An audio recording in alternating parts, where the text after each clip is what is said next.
عالمانو د ډېر وخت چې داسې یو علمي ذخیره موږ ورته تاسو برابر کړو چې هغه زموږ د دوستانو په لاس کې وي. وروسته دغه وکړو چې دوی ته زه دا تشریح وکړم یو ځل. نو دا تقریبا چې دا پخوا نه دا کیسې راګرمې وې د مسلمانانو په درمیان کې چې دا کوم مسایل اختلافي وو په دې باندې د خلکو ذهنونه خرابول. دا اوس وخت یو نوې فتنه چې د انکار حدیث برپا د لنډو وختونو کې که ستاسو فکر یې د انکار حدیث په فتنه کې د سحر نه انکار و چې سحر درسره شته نه دا به ویل که څوک وایي چې سحر شته نو دا کومه دې وکړي او بیا که به چا وایي چې په رسول الله صلی الله علیه وسلم باندې سحر شوی دی نو دا په بیخي د قرآن کریم سره ټکر او تعارض والا خبره ګڼله ده چې سره دروغ ده. هر کتاب چې لیکلی دی امام بخاري په کتاب چې د دوی اعتراضات یو اعتراض پکې دا دی چې امام بخاري دا حدیث رااخیستی دی حضرت الله وایي دا دروغ دی د قرآن کریم سره ټکر دی چې په نبي علیه السلام باندې سحر شوی. دا خبره په دې فیسبوکو کې ډېره ګرمه وه. د هغې تر څنګ که ستاسو فکر بلې مونسبانو د تراویح مسله راپورته شوله.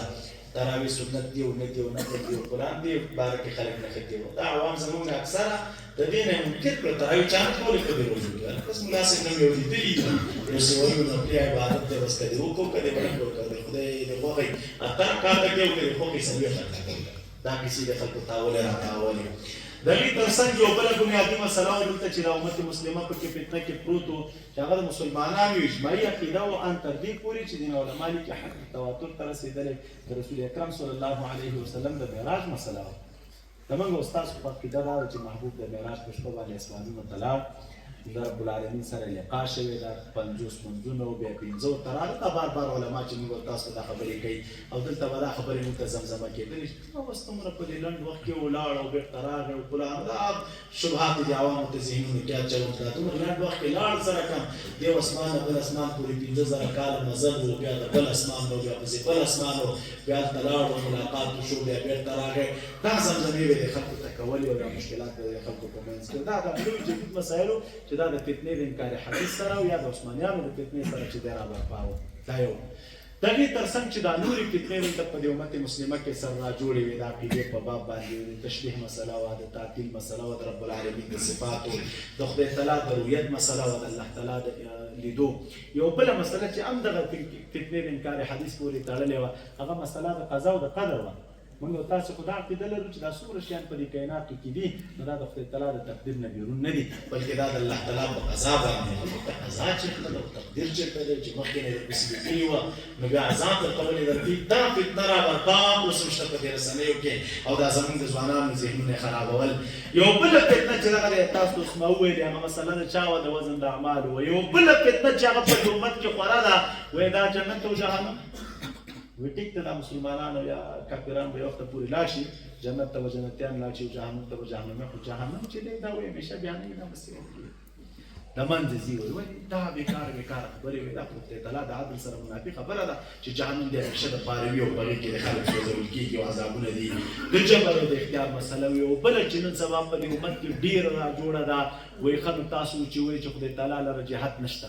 او الله تعالی د مکان نه منزه دی نو دا د عوامو ذهنونه څومره دا خلک خرابوي په دې ټکي باندې. وایي جهتونه خو دغه دي چې موږ شمال وو ښي طرف دی چپ طرف دی لاندې دی او بره. وایي تاسو چې رالګئ او دا خبره کوئ چې خدای تعالی نه بره دی خدای تعالی نه ښکته دی نه ښي طرف ته دی نه چپ طرف ته دی او د جهتونو نه منزه دی او د مکان نه منزه دی نو جهتونه خو دغه دي چې دا موږ ته ښکاري دا څلور لاندې بره ښي طرف او چپ طرف نو چې په دې یو جهت کې خدای تعالی نه دی نو څه شو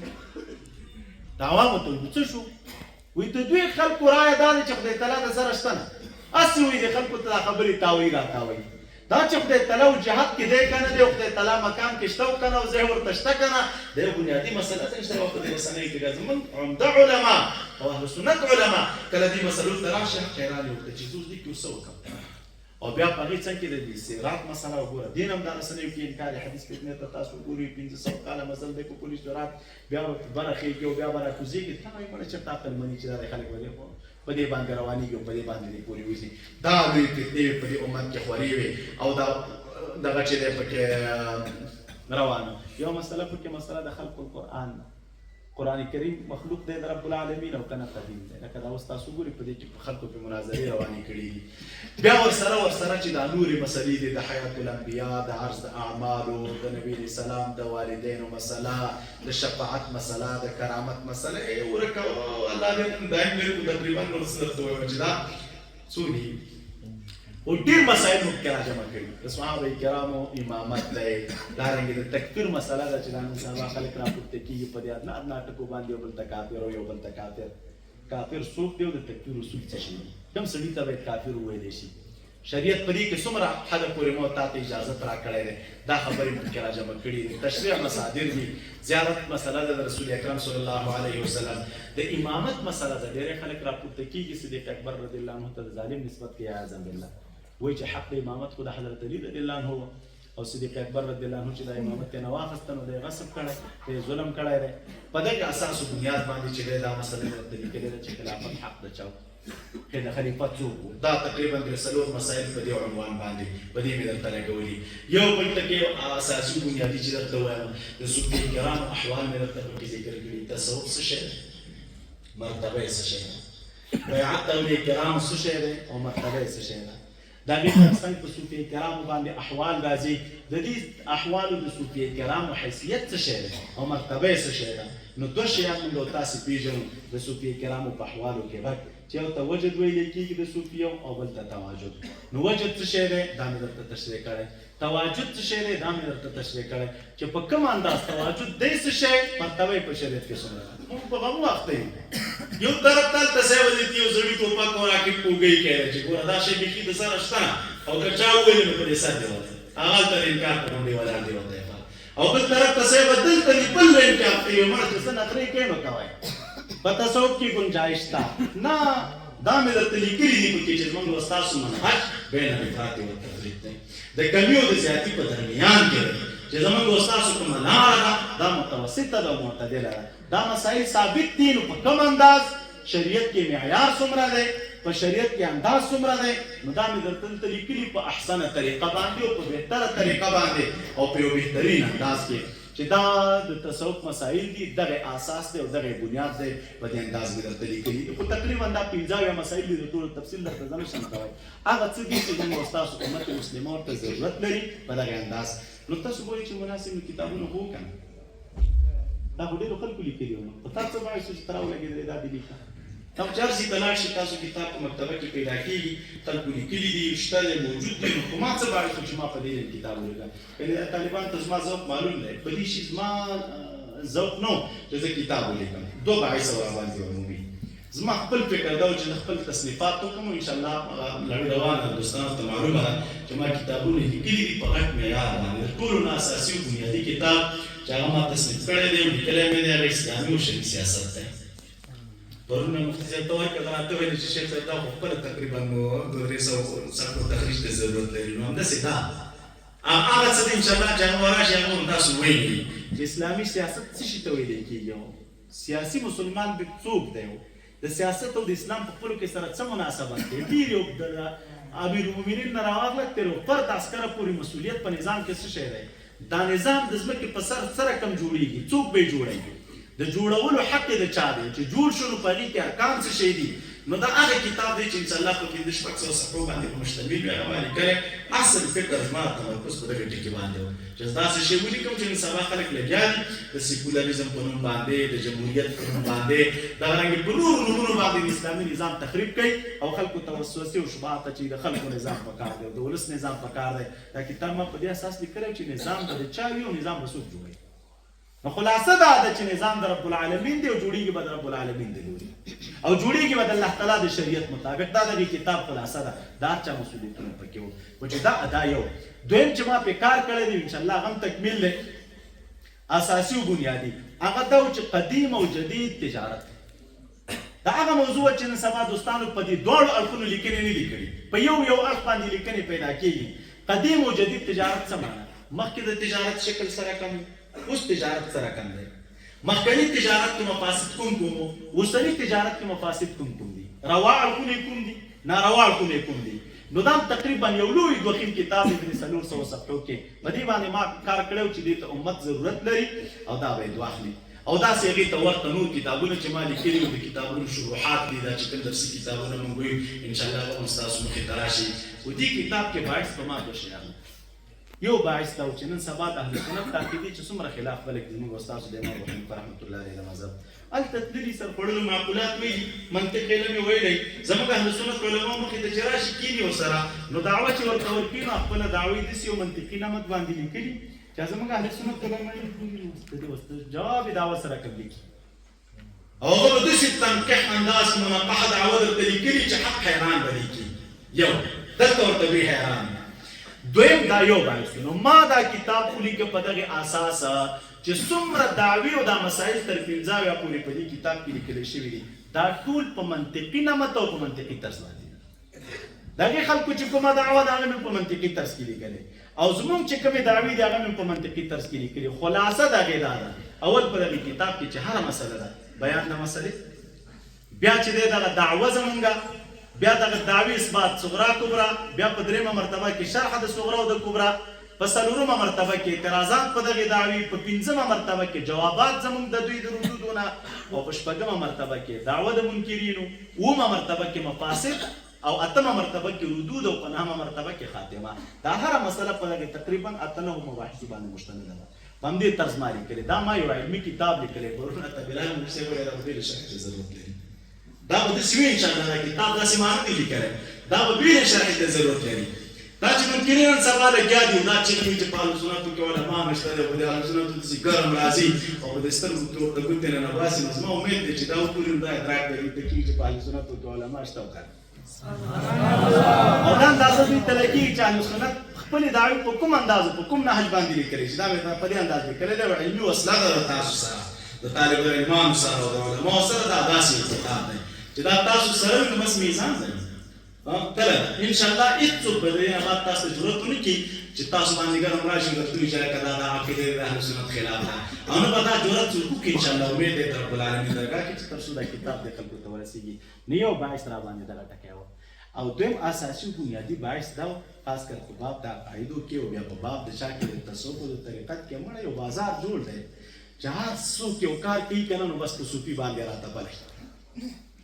او په مولی راتپلی دا نن سبا د فیسبوکونو ته وګورئ که نه یو سړی دی صاحب د ښځو کالي اغوستي ګډېږي نو چې هغه د فیسبوکونو ته شي نو هم زموږ نوم یې ورسره لیکلي وي دغه دي ځینې خلک دي صاحب هلته کوم یو هسې مخې ته اچولی دی ګډېږي صاحب نو هغه هم په موږ راورته کوي دا هم دغه دی بس صاحب دې کې هلته بل راټیک شوی په جومات کې صاحب یو بل باندې لاسونه اچولي په شریک اتنه شروعونه هغه هم په موږ راته کوي هغه هم دغه دی چېرته صاحب خلک پراته یو پروت یو بل پې د پازه پروت یو سینه پې سولی نو خلک وایي هم دغه دي ورکه وایي که نه خو چې دا څومره کیسې دي همدغه دي او همدغه دي نو دا کتاب ما لیکلی دا یو میزان دی موږ پکې خپل حالت د صوفیه کرامو او د خپلو مشایخو تعلیم او د خپلو مشایخو تربیت او روزنه هغه مو پکې لیکلی ده ټول امت مسلمه ته مو خو استاد دی چې موږ چې پېژنې نو په دې معیار مو پېژنې اوس د دې نه اخواته کې یو سړی لګیا دی او هغه هره نخره کوي نو نو ورسره موږ کوم تعلق لرو نو ورسره دوستي شته نه یې د کړنو اثبات کوو دا هغه شی اثبات موږ کوو چې کوم شی شریعت ثابت کړی او چې شریعت نه یې ثابت کړی نو خدای چې ټوټې ټوټې موږ کې ورباندې ولا کې را سره وماني او که چېرته دنیا نومونه را باندې کېږي نو خدای کې را سره وماني او چې ما قصه تاسو ته ما کړې وه که نه سړی منارې ته ختلی وه بل نوی راغلی و چېرته اذان نه اورېدلی دی پاس لګیا و اذان یې نو دی لاندې راغلی اول ځل دی چې اذان اوري په ژوند کې نو بس ګوري چې دا څه کیسه ده نوې نوې کلمات اورم دی پاس مناره کې ولاړ دی پخوا به ځانونه خلکو منافق کې کول که نه وایي د لاندې نه ورته چغې کړې مړه چې څومره چغې مو ووایې که نه په اخر به راکوزېږي نو دا چې یو څوک څومره هم چغې ووایي اخر به شریعت میزان ته راځي چې د شریعت میزان څه شی دی دا کتاب تمام میزان دی دا میزان دی دا زموږ میزان دی موږ علماو ته زموږ دوستان چې راغلي علما راغلي زموږ د نسبت نه زموږ خلک دي زموږ نور بیروني دوستان دي کبر او حسد او د یو بل سره دښمني او د یو بل حقک او د یو بل سپکاوی دې شیانو ته ضرورت نشته موږ پېژنئ موږ په دې میزان وپېژنئ زه اکثر د علماو ته چې کېنم او زړونو کې کله ناکله بعضې شبهات لري او خدشات لري زموږ د دوستانو په باب زه بیا ورته وایم چې تاسو موږ سره زیاتی کوئ ولې زیاتی دا دی موږ عقیده دوه ډوله تاسو ته تشریح کېږي یو هغه څوک درته تشریح کوي چې زموږ مخالفین دي او دویم چې عقیده درته تشریح کوو موږ نو خپله موږ درته تشریح کوو موږ هم وایو چې زموږ عقیده دغه شی دی بیرون خلک لګیا دی دوی هم درته زموږ عقیده تشریح کوي او تاسو زموږ د خولې خبرې نه اورئ د نورو اورئ چې کوم مخالف دی دغه اوري زما نه اوري عقیده زما ده تشریح کوي درته بل زما خبره ته نه مني او د بل مني بېانصافي کوي نو زموږ علماو ته هم خواسته ده چې زموږ منهج دغه دی چې دا کوم شی مو د کتاب کې درته لیکلی دا مو عقیده ده په دغې اساس دا راباندې باعث و چې دا شی ما مقدم کړه که نه دې شي ته زما فکر نه و نور سوچونه نو نور شیان انشاءالله هغه به هم راشي که ژوند تاسو د ژوند دعاګانې کوئ نو دا میزان دی دا تله دی نوم مې ورته څنګه انتخاب کړی د شیوخو د شیخ صاحب د دوستانو په مشوره باندې تاسو به وایئ چې دا څلور ټکي نوم دې څنګه ورکړی میزان دی صراط دی او فی تمحیص دعوی الفرق والطرقات دا کتاب په څلور قسمه مسایلو مشتمل دی طرز منطقي دی نو میزان علم منطق دی یو عقیدي مسایل پکې دي صراط دویم تمحیص د دعویو دی پکې زموږ دعویو د منکرینو دعویو پکې ذکر دی نو دا دی دوه او د تصوف او د سلوک مسایل پکې دي نو طرقات دا څلور شیان پکې وو په دغه اساس باندې مو دا کتاب منتخب کړی دی او لیکلی مو دی نو چې زموږ کوم خپل دوستان دي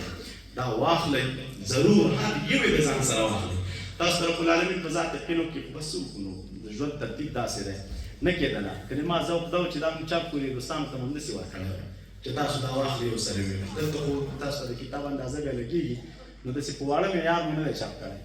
په قوي معیار مو چاپ کړی کاغذ یې و ګتی و یعنې چې تاسو دا کتاب وګورئ پاڼې راوړئ درته اندازه لګېږي نو ټول یې واخلئ وی ګورئ مطالعه کې دا ستاسو وسلم ده دا ستاسو ترازم ده دا ستاسو عقیدم ده دا ستاسو میزان ده زموږ دپاره به صدقه جاریه وي او تاسو به چې انشاءالله سترګې ورباندې لوړې په امت مسلمین کې کتاب سر کې ما لیکلي دي نو بیا خو موږ انسانان یو ډېر په جلتې او په تلوار سره مو ولیکلې اخره کې خو درې شپې قریب تر سبا به ناست وم صاحب ولې خوب کې ډېرې خوارې وکړې نو هېڅ دې ته موږ جوړ نه شو چې موږ یې دوباره کتلی به تصحیح مو کړی ورته وخت را رانډېدو په اساس باندې چې وخت را باندې رانډ و راجم مو کړو نو ممکن بندګانې ورته به پکې وي نو که څه پکې وي نو هغې ته په نظر د تعصب مه ګورئ موږ ته را په ګوته کوي چې دا غلطي پکې ده آینده دپاره که بیا موږ چاپ کړو نو هغه غلطي به ترې لرې کړو نور مو رب العالمین آباد او خوشحاله الله تعالی مو درجات بلند کړه